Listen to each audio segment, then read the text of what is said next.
so glad that you decided to come to another session, and today we're going to be talking about the housing market. And I read an article, Housing Market Frenzy Eases as Prices Still March Higher. One of the things that frustrates me about reading articles in the newspaper is that it's biased.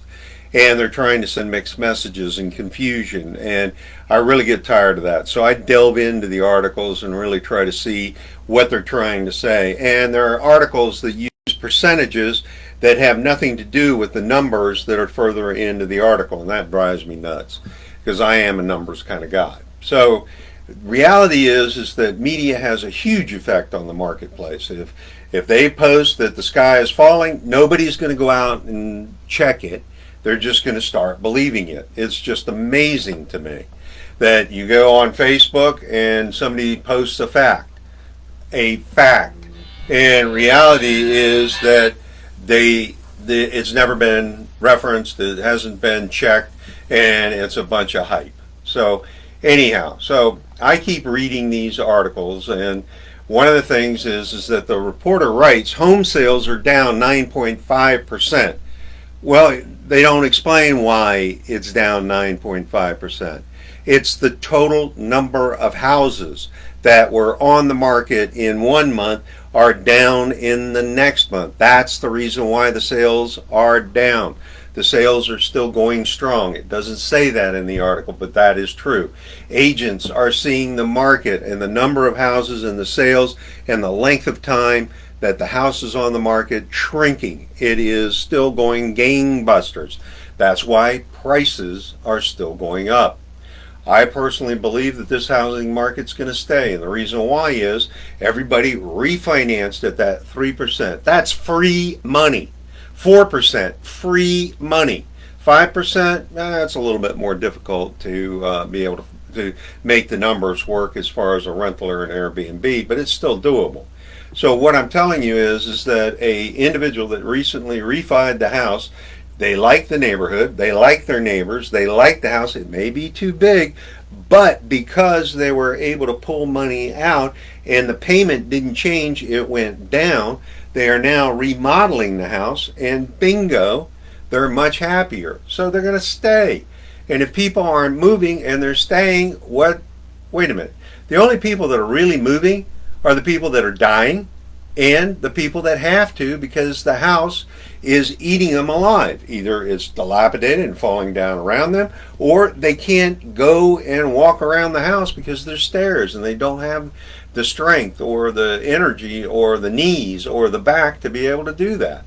You know, one of the things that happened to me is that I went to Los Angeles back in 2003 on a housing shopping spree. And while I was there, I said, you know, where's the ghetto? And they said it starts at about $200,000.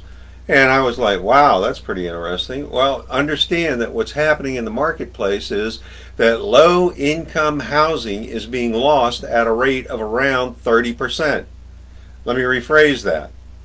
The number of low-income housing or starter homes is decreasing, not increasing.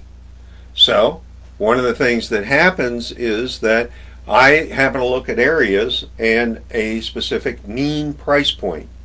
Right now the mean price point is in the 300s. Well, what does that mean? That means there aren't a lot of balancing or low-income houses. I understand that what we're talking about is supply and demand. Millennials are catching up to baby boomers as buyers. They are in the market, they want to buy, they're ready to buy, they have some savings, or they're going to be getting it from the baby boomers, but many are disappointed.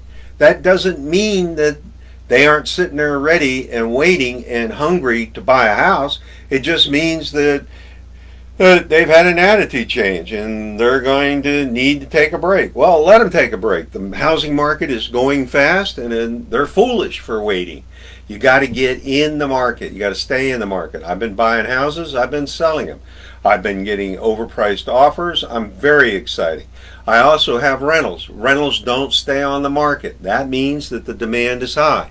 Well, that means that what needs to happen is that the cost of a renovation is going up. The cost of buying a brand new house built out of the ground is going up.